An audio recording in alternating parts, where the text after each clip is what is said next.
मुगल साम्राज्य भारतीय इतिहास के सबसे शक्तिशाली और संगठित साम्राज्यों में से एक था। 16वीं और 17वीं शताब्दी में यह साम्राज्य राजनीतिक स्थिरता, आर्थिक समृद्धि और सांस्कृतिक विकास का प्रतीक बन गया था।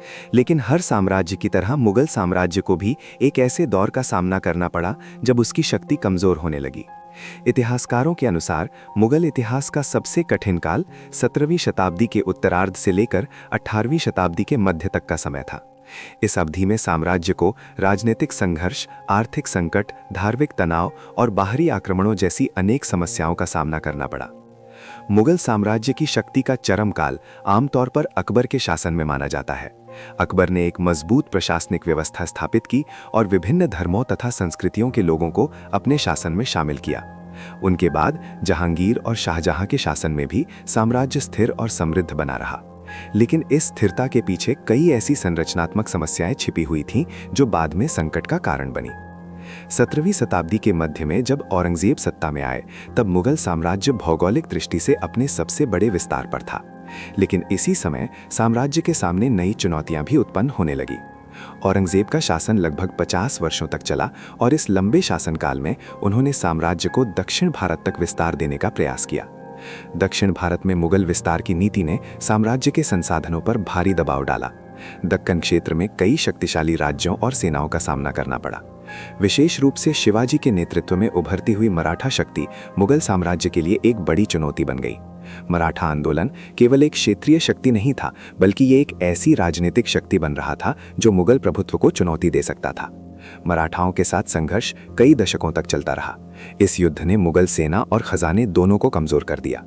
दक्कन में लगातार युद्ध होने के कारण साम्राज्य के अन्य हिस्सों में प्रशासनिक नियंत्रण कमजोर होने लगा। कई प्रांतों के गवर्नर अधिक स्वतंत्र हो गए और केंद्रीय सत्ता की पकड़ धीरे धीरे कम होने लगी। इसी समय धार्मिक और सामाजिक तनाव भी बढ़ने लगे। औरंगजेब की कुछ नीतियों को लेकर इतिहासकारों में लंबे समय से बहस होती रही है। कुछ इतिहासकारों का मानना है कि उनकी धार्मिक नीतियों ने साम्राज्य के भीतर असंतोष को बढ़ाया। कई क्षेत्रों में स्थानीय विद्रोह होने लगे। पंजाब क्षेत्र में सिख शक्ति भी मजबूत हो रही थी। इस आंदोलन के प्रमुख नेताओं में से एक थे गुरु गोबिंद सिंह, जिन्होंने सिख समुदाय को एक संगठित सैन्य शक्ति में बदलने का प्रयास किया। इससे मुगल शासन और सिखों के बीच संघर्ष बढ़ गया। इसके अलावा उत्तर भारत में जाट और राजपूत विद्रोह भी मुगल शासन के लिए चुनौती बन गए। इन विद्रोहों ने यह दिखाया कि साम्राज्य की केंद्रीय सत्ता धीरे धीरे कमजोर हो रही थी। जो क्षेत्र पहले मुगल प्रशासन के अधीन शांत रहते थे, अब वहां राजनीतिक अस्थिरता दिखाई देने लगी। आर्थिक स्थिति भी धीरे धीरे खराब होने लगी। लंबे युद्धों और विशाल सेना के रखरखाव के कारण राज्य के खर्च लगातार बढ़ते जा रहे थे। दूसरी ओर राजस्व संग्रह में गिरावट आने लगी, क्योंकि कई क्षेत्रों में प्रशासनिक नियंत्रण कमजोर हो गया था। इन परिस्थितियों ने मुगल शासन की प्रशासनिक व्यवस्था को प्रभावित किया। मुगल प्रशासन का एक महत्वपूर्ण आधार था मनसबदारी प्रणाली, जिसके माध्यम से अधिकारियों और सैनिकों को पद और वेतन दिया जाता था। लेकिन जैसे जैसे आर्थिक संकट बढ़ा, इस प्रणाली को बनाए रखना कठिन होता गया। औरंगजेब के शासन के अंतिम वर्षों तक मुगल साम्राज्य बाहरी रूप से अभी भी विशाल और शक्तिशाली दिखाई देता था, लेकिन अंदर से ये धीरे धीरे कमजोर हो रहा था। प्रशासनिक नियंत्रण ढीला पड़ रहा था, प्रांतीय गवर्नर अधिक स्वतंत्र हो रहे थे और कई क्षेत्रों में विद्रोह फैल रहे थे। 1707 में औरंगजेब की मृत्यु के बाद स्थिति और अधिक जटिल हो गई। उनके उत्तराधिकारियों के बीच सत्ता संघर्ष शुरू हो गया। मुगल साम्राज्य की राजनीतिक स्थिरता टूटने लगी और केंद्रीय सत्ता कमजोर होती चली गई। यही वो समय था जब मुगल इतिहास का सबसे कठिन काल शुरू हुआ। आने वाले वर्षों में साम्राज्य को न केवल आंतरिक विद्रोहों, बल्कि बाहरी आक्रमणों और राजनीतिक विघटन का भी सामना करना पड़ा। 1707 में औरंगजेब की मृत्यु के साथ ही मुगल साम्राज्य के इतिहास में एक नया और अत्यंत कठिन चरण शुरू हुआ। औरंगजेब लगभग 50 वर्षों तक शासन करने वाले शक्तिशाली सम्राट थे, लेकिन उनके अंतिम वर्षों में ही साम्राज्य की प्रशासनिक और आर्थिक कमजोरियां स्पष्ट होने लगी थीं। उनकी मृत्यु के बाद इन कमजोरियों ने तेजी से गंभीर रूप ले लिया। सबसे बड़ी समस्या थी उत्तराधिकार का प्रश्न, क्योंकि मुगल परंपरा में उत्तराधिकारी तय करने का कोई निश्चित नियम नहीं था। परिणाम स्वरूप सम्राट की मृत्यु के बाद उनके पुत्रों के बीच सत्ता के लिए संघर्ष होना लगभग निश्चित था। औरंगजेब की मृत्यु के बाद भी यही हुआ। उनके पुत्रों के बीच सिंहासन के लिए युद्ध शुरू हो गया। अंततः उनके पुत्र बहादुर शाह प्रथम ने सत्ता प्राप्त की और दिल्ली के सिंहासन पर बैठे। लेकिन उनका शासन केवल कुछ वर्षों तक ही चला और वो भी अपेक्षाकृत कमजोर रहा। बहादुर शाह प्रथम को अपने शासन के दौरान कई विद्रोहों और राजनीतिक चुनौतियों का सामना करना पड़ा। इस समय तक मुगल साम्राज्य का प्रशासनिक ढांचा कमजोर होने लगा था। साम्राज्य के विभिन्न प्रांतों में नियुक्त गवर्नर और सूबेदार धीरे धीरे अधिक स्वतंत्र होते जा रहे थे। केंद्रीय सत्ता की कमजोरी का लाभ उठाकर कई क्षेत्रीय शक्तियां उभरने लगीं। इनमें मराठा, जाट, सिख और राजपूत शक्तियां प्रमुख थीं। मराठा शक्ति इस समय तेजी से फैल रही थी। शिवाजी द्वारा स्थापित मराठा राज्य अब एक बड़े राजनीतिक आंदोलन का रूप ले चुका था। औरंगजेब के साथ लंबे संघर्ष के बाद मराठों ने अपनी सैन्य शक्ति को मजबूत कर लिया था। 18वीं शताब्दी की शुरुआत में मराठा सरदारों ने उत्तर भारत की राजनीति में भी हस्तक्षेप करना शुरू कर दिया। पंजाब क्षेत्र में भी मुगल शासन को चुनौती मिल रही थी। सिख समुदाय धीरे धीरे एक संगठित सैन्य शक्ति बन चुका था। सिखों के 10वें गुरु गुरु गोबिंद सिंह ने खालसा पंथ की स्थापना की थी, जिससे सिख समुदाय में सैन्य अनुशासन और संगठन बढ़ा। इसके बाद पंजाब क्षेत्र में मुगल शासन के खिलाफ सिख संघर्ष तेज हो गया। इसी समय उत्तर भारत में जाटों का विद्रोह भी बढ़ रहा था। जाट समुदाय ने कई क्षेत्रों में मुगल प्रशासन के खिलाफ विद्रोह किया और धीरे धीरे उन्होंने अपनी स्वतंत्र शक्ति स्थापित कर ली। जाट शासकों ने मथुरा और भरतपुर क्षेत्र में अपना प्रभाव बढ़ाना शुरू किया। बहादुर शाह प्रथम के शासनकाल में मुगल साम्राज्य इन सभी चुनौतियों का सामना कर रहा था, लेकिन उनकी आयु अधिक थी और उनका शासनकाल छोटा रहा। 1712 में उनकी मृत्यु के बाद एक बार फिर मुगल राज परिवार के भीतर सत्ता संघर्ष शुरू हो गया। अगले कुछ वर्षों में मुगल सिंहासन पर कई सम्राट आए और जल्दी ही हट भी गए। ये समय राजनीतिक अस्थिरता से भरा हुआ था। दरबार की राजनीति में षड्यंत्र और सत्ता संघर्ष बढ़ गए थे। शक्तिशाली अमीर और दरबारी अधिकारी सम्राटों को नियंत्रित करने लगे थे। इस समय दरबार की राजनीति में एक महत्वपूर्ण भूमिका निभाने लगे थे सैयद बंधु, सैयद अब्दुल्ला खान और सैयद हुसैन अली खान। इन्हें अक्सर किंग मेकर कहा जाता है, क्योंकि वो मुगल सम्राटों को सिंहासन पर बैठाने और हटाने में महत्वपूर्ण भूमिका निभाते थे। इससे ये स्पष्ट हो गया कि मुगल सम्राट की वास्तविक शक्ति अब काफी कम हो चुकी थी। 1719 के आसपास स्थिति इतनी अस्थिर हो गई थी कि कुछ ही वर्षों में कई सम्राट बदल रहे। ये राजनीतिक अस्थिरता पूरे साम्राज्य के प्रशासन पर प्रभाव डाल रही थी। प्रांतों में नियुक्त अधिकारी अब केंद्रीय आदेशों को गंभीरता से नहीं लेते थे और कई स्थानों पर वे लगभग स्वतंत्र शासकों की तरह व्यवहार करने लगे थे। इसी समय कई नए क्षेत्रीय राज्य उभरने लगे। बंगाल, अवध और हैदराबाद जैसे प्रांतों के गवर्नरों ने धीरे धीरे स्वतंत्र शासन स्थापित कर लिया। वे औपचारिक रूप से मुगल सम्राट के अधीन रहते थे, लेकिन वास्तव में वे अपनी नीतियां स्वयं बनाते थे। इन परिस्थितियों ने मुगल साम्राज्य की एकता को कमजोर कर दिया। जो साम्राज्य कभी एक शक्तिशाली केंद्रीयकृत राज्य था, वो अब कई अर्ध स्वतंत्र राज्यों में बंटने लगा था। आर्थिक स्थिति भी धीरे धीरे खराब होती जा रही थी। लंबे युद्धों और विशाल सेना के रखरखाव के कारण राज्य की आय घटने लगी थी। दूसरी ओर सेना और प्रशासन के खर्च लगातार बढ़ते जा रहे थे। इन सभी समस्याओं ने मुगल साम्राज्य को अंदर से कमजोर कर दिया। राजनीतिक अस्थिरता, क्षेत्रीय शक्तियों का उदय और आर्थिक संकट, इन तीनों ने मिलकर साम्राज्य को गंभीर संकट में डाल दिया। ये वही समय था जब बाहरी शक्तियां भी भारत की ओर ध्यान देने लगी। कमजोर मुगल साम्राज्य अब विदेशी आक्रमणों के लिए भी अधिक संवेदनशील हो गया था। 18वीं शताब्दी के मध्य तक मुगल साम्राज्य की स्थिति काफी कमजोर हो चुकी थी। औरंगजेब की मृत्यु के बाद लगातार सत्ता संघर्ष, प्रांतीय शक्तियों का उदय और आर्थिक संकट ने साम्राज्य की नींव को हिला दिया था। लेकिन इन आंतरिक समस्याओं के अलावा अब एक और गंभीर खतरा सामने आने लगा, बाहरी आक्रमण। इन आक्रमणों ने मुगल साम्राज्य की बची खुची शक्ति को भी कमजोर कर दिया और उसकी प्रतिष्ठा को गहरा आघात पहुंचाया। इस समय मुगल सिंहासन पर मोहम्मद शाह शासन कर रहे थे, जिन्हें अक्सर मोहम्मद शाह रंगीला के नाम से भी जाना जाता है।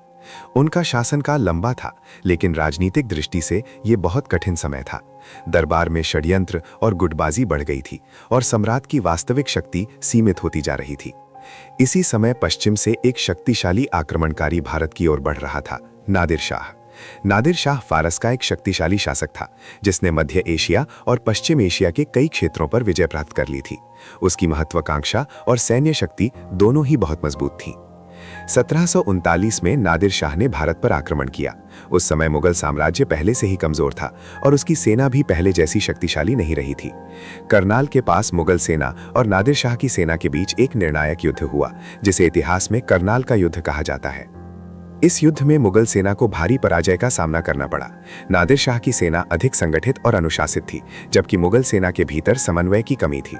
इस हार के बाद मुगल सम्राट मोहम्मद शाह को नादिर शाह के सामने आत्मसमर्पण करना पड़ा। इसके बाद नादिर शाह दिल्ली पहुंचा।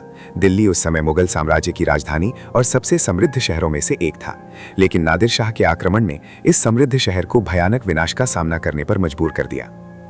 दिल्ली में बड़े पैमाने पर लूटपाट और हिंसा हुई। ऐतिहासिक स्रोतों के अनुसार हजारों लोगों की हत्या हुई और शहर की संपत्ति लूट ली गई। नादिर शाह अपने साथ अपार धन और कीमती वस्तुएं लेकर वापस गया। इसी लूट के दौरान प्रसिद्ध मयूर सिंहासन और कोहिनूर हीरा भी फारस ले जाया गया। ये दोनों मुगल साम्राज्य की शक्ति और वैभव के प्रतीक थे। इस घटना ने पूरे भारत में मुगल साम्राज्य की प्रतिष्ठा को गहरा आघात पहुंचाया। नादिर शाह के आक्रमण के बाद यह स्पष्ट हो गया कि मुगल साम्राज्य अब पहले जैसा शक्तिशाली नहीं रहा। जो साम्राज्य कभी मध्य एशिया और दक्षिण एशिया की सबसे बड़ी शक्ति माना जाता था, वो अब विदेशी आक्रमणों के सामने कमजोर दिखाई देने लगा। नादिर शाह के आक्रमण के बाद मुगल साम्राज्य की आर्थिक स्थिति भी और अधिक खराब हो गई। दिल्ली की लूट से राज्य का खजाना लगभग खाली हो गया। इससे प्रशासन और सेना को बनाए रखना और भी कठिन हो गया। इस घटना का एक और महत्वपूर्ण परिणाम यह हुआ कि भारत के विभिन्न क्षेत्रों में क्षेत्रीय शक्तियां और अधिक मजबूत हो गईं। मराठा, जाट, सिख और अन्य क्षेत्रीय शक्तियों ने मुगल साम्राज्य की कमजोरी को समझ लिया और उन्होंने अपने प्रभाव का विस्तार करना शुरू कर दिया। नादिर शाह की मृत्यु के बाद भी बाहरी आक्रमणों का खतरा समाप्त नहीं हुआ। कुछ वर्षों बाद अफगानिस्तान के शासक अहमद शाह दुरानी ने भी कई बार भारत पर आक्रमण किया।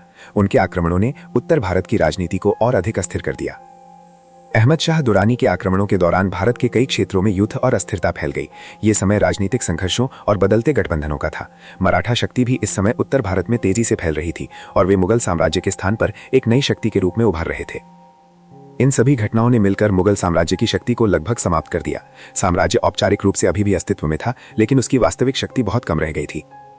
इस प्रकार 18वीं शताब्दी का यह समय मुगल इतिहास का सबसे कठिन और संकटपूर्ण दौर बन गया।